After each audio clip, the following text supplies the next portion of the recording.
I, Evelyn Turner, at 45, found myself standing at the edge of a precipice I never imagined. Richard, my husband of 15 years, stood before me, his eyes a mirror of disdain and frustration that had been brewing over the years. "You're nothing but a leech, Evelyn.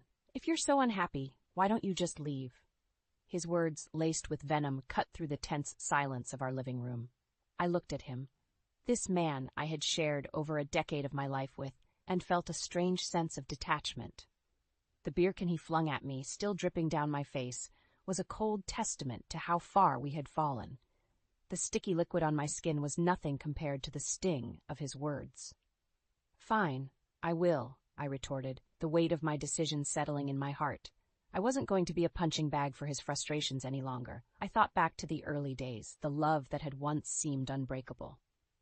We were both career-driven when we first met. I was a promising marketing professional, and he worked at the local government office. Marriage came with dreams of a happy family, a dream that slowly turned into a haunting mirage. The pressure to have a child became a silent wedge between us. I still remember the day I decided to leave my job 5 years into our marriage. The unspoken expectations from Richard's family, the pitying looks, the whispered questions. They were all too much. I thought stepping back from my career to focus on fertility treatments would ease the tension. How wrong I was. As years rolled by without the pitter-patter of little feet we so desperately longed for, Richard's patience wore thin. His once supportive demeanor turned to bitterness. Each failed attempt a blow to his ego, his manhood. "Your body's just not up to it, huh?" His words from a particularly harsh argument echoed in my mind. I had borne them all, the treatments, the side effects, the crushing disappointments, and yet here I was being called a parasite. With a deep breath, I stepped over the threshold of our home, the door closing with a finality that echoed my resolve. The night air felt different now, almost liberating. The suburban street, usually quiet and unassuming, felt like the runway of a new beginning. I didn't know where this path would lead me, but one thing was clear. I was no longer the woman who would shrink under the weight of Richard's disdain. The journey ahead was uncertain, but for the first time in a long while, it was mine to make. The train to my parents' house offered a fleeting escape, each passing landscape blurring into a montage of my thoughts. My parents, Robert and Diane, were a beacon of comfort in the tempest of my life. As I stepped into the familiar warmth of my childhood home, their concerned expressions were a silent testament to my unannounced arrival. "Mom, Dad, My voice faltered, the weight of my confession anchoring me to the spot. "What happened, Evelyn? You look like you've been through a storm." My mother's voice was laced with worry as she reached out, her touch a reminder of simpler times. I let out a deep sigh, the dam of my emotions breaking. "Richard and we had a fight. I couldn't stay there anymore," I confessed, the words tasting bitter. The look of shock on my parents' faces quickly turned to anger. "That man has always been a thorn," my father muttered, his disappointment in Richard never a secret. I recounted the events of the night, the years of accumulated pain spilling over. My parents listened, their expressions a mix of anger and heartbreak. They had never truly approved of Richard, but their love for me had silenced their objections. "He called me a parasite, Mom." I choked on the words, the hurt resurfacing. "A parasite? After everything you've sacrificed?" My mother's voice rose in disbelief. "You gave up your career, endured those treatments?" Her words were a painful reminder of the life I had left behind. I had been a rising star in the marketing world, full of ambition and ideas, but the desire to start a family, fueled by societal expectations and familial pressures, had led me down a different path. Richard's support had been my solace during those trying times. But as each treatment failed, his patience waned, replaced by a bitterness that poisoned our marriage. The man who once held my hand through every doctor's visit had transformed into a stranger. His frustrations often unloaded onto me. My father's voice pulled me back from my reverie. "You don't deserve this, Evelyn. You've been more than patient with that man." Their words, though comforting, were a stark reminder of the reality I now faced. I was no longer part of a we. It was just me, standing at the crossroads of my life. As I lay in my old bedroom that night, the moonlight streaming through the window, I made a silent vow. Richard would see the woman he had underestimated. This was not just about leaving a failed marriage. It was about reclaiming the parts of me that I had lost along the way.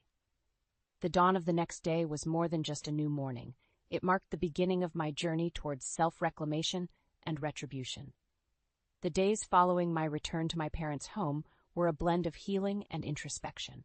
Amidst the nurturing care of my family, I found myself reflecting on the years lost to a marriage that had become a shadow of its promise. It was time to step out of that shadow. I set up a small workspace in the corner of my old room, my laptop, an old friend welcoming me back. The world of marketing, once my arena of triumph, beckoned me again. I started reaching out to contacts, piecing together a freelance consulting business.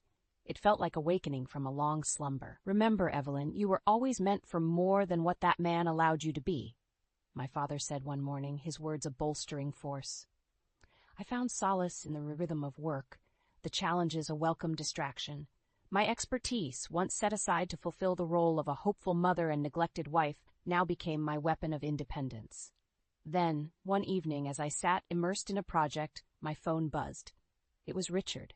My heart skipped a beat, a mix of apprehension and anger bubbling within. "Evelyn, we need to talk. You can't just leave things like this." His voice was a mix of frustration and feigned concern. "Talk? Now you want to talk, Richard?" I countered, my voice steady despite the turmoil inside. "You're overreacting. Come back and we'll sort this out. You belong here with me," he said, a tinge of command in his tone. I scoffed, the audacity of his words igniting a fire within me. "Belong with you? As what, Richard? Your punching bag, your scapegoat for everything that's gone wrong?" There was a pause, and I could almost hear the cogs turning in his mind, searching for a retort. "Evelyn, you're being unreasonable. This is your home," he finally said, his voice laced with a false calm. "Unreasonable? No, Richard. For years, I've been the reasonable one, accommodating your moods, your failures, your bitterness. I've lost myself in the process, and I'm not willing to lose any more." The conversation ended with a deafening silence on his end. I hung up, a sense of liberation coursing through me. It was the first time I had spoken back, the first time I had refused to be overshadowed by his ego. As days turned into weeks, my consulting business began to flourish. The satisfaction of rebuilding my career was accompanied by a newfound confidence. I was no longer the woman Richard thought he could control. I was Evelyn Turner, a professional, a survivor, and now a fighter. This new path was not just about financial independence. It was about reclaiming my identity, my dignity. Richard's attempts to belittle my efforts only fueled my determination. The stage was set for a confrontation, and this time I was ready. The newfound strength I had discovered in myself was put to the test sooner than I expected. Richard, ever the manipulator, had grown increasingly desperate in his attempts to regain control. But I was no longer the woman who cowered under his shadow. One fateful evening, as I was finalizing a project, a knock at the door shattered the tranquility of my parents' home. There stood Richard, his face a mask of false contrition. "Evelyn, we need to talk. I've made some mistakes, but we can work through this," he pleaded, stepping into the house uninvited. My father, standing behind me, bristled with anger. "You have some nerve showing up here after what you've done," he growled. Ignoring my father, Richard's gaze fixed on me. "Evelyn, don't let your family cloud your judgment. We're married. That means something." I felt a surge of defiance. "Married? That bond shattered the moment you threw that beer can at me, Richard. What do you want?" He hesitated, and then, as if throwing caution to the wind, revealed the true reason for his visit. "I'm in trouble, Evelyn. The gambling, it's gotten out of hand. I owe a lot of money." The revelation hit me like a wave. His gambling was not just a vice. It was an addiction that had now spiraled into a crisis. "And you think I should bail you out?" I asked, incredulity lacing my words. Richard's face contorted into a sneer. "Who else do I have, Evelyn? You owe me. I supported you through all those treatments, remember?" The audacity of his words was like a slap in the face. "You think I owe you? For what? For years of neglect? For emotional abuse? For calling me a parasite?" The room was thick with tension, my parents standing in silent support behind me. Richard, realizing his usual tactics were failing, shifted his approach. "Evelyn, think about it. If I go down, you go down with me. Your precious new life will be ruined, he threatened, a desperate edge to his voice. But I was done being intimidated. No, Richard, you made your bed and now you have to lie in it. I am not responsible for your debts, your failures, or your life. Defeated and enraged, Richard stormed out, slamming the door behind him. The finality of that moment was not lost on me. I had stood up to him, unyielding and resolute. The next morning, I met with a lawyer to discuss the divorce proceedings. Richard's gambling debts were his alone, and I was determined to ensure they stayed that way. As I walked out of the lawyer's office, a sense of empowerment enveloped me. I had faced my fears, confronted my tormentor, and emerged stronger. The path ahead was not going to be easy, but I was ready for whatever challenges it brought. The days following my encounter with Richard were a whirlwind of legal meetings and emotional preparation. My lawyer, a competent and empathetic woman, guided me through the divorce proceedings with a reassuring professionalism. Yet, amidst the legalities, there was a storm of emotions brewing within me, a mix of liberation and lingering hurt. Meanwhile, Richard's situation worsened. His gambling debts had caught up with him, and his desperate attempts to find financial relief only plunged him deeper into the mire. I heard through the grapevine that his job was on the line and his reputation was in tatters. This was the karma he had earned, yet I found no joy in his downfall. "Mom, do you think I'm doing the right thing?" I asked one evening, seeking validation amidst the chaos. My mother, ever the pillar of strength, took my hand. "Evelyn, you're reclaiming your life. That's the bravest thing you can do." Her words were a balm to my troubled soul. I had spent years under Richard's shadow, and now I was stepping into the light, albeit a tumultuous one. The day I signed the divorce papers was bittersweet. On one hand, I was freeing myself from a toxic marriage. On the other, it was the end of a chapter I had once hoped would be my forever. As the reality of my new life settled in, I found solace in my work. My consulting business was not just a means of livelihood. It was a testament to my resilience and capability. Clients appreciated my expertise, and the satisfaction of successful projects was a reminder of what I had lost and found again, my professional identity. Richard, however, seemed to spiral further out of control. He tried to reach out several times, sometimes pleading, other times accusing, but I stood firm, supported by the unwavering love of my family and the newfound strength within me. One afternoon, as I was reviewing a project proposal, a call from an unknown number caught me off guard.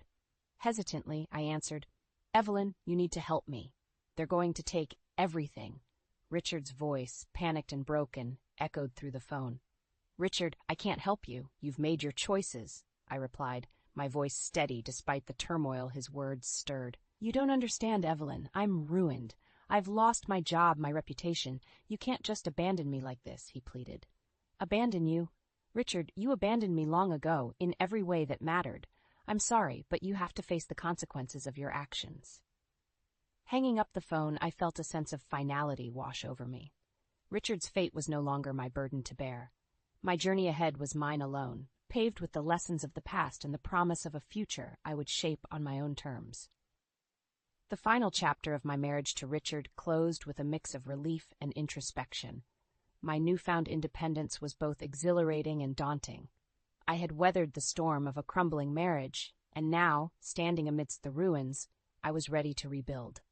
My consulting business was thriving, a symbol of my resilience and capability.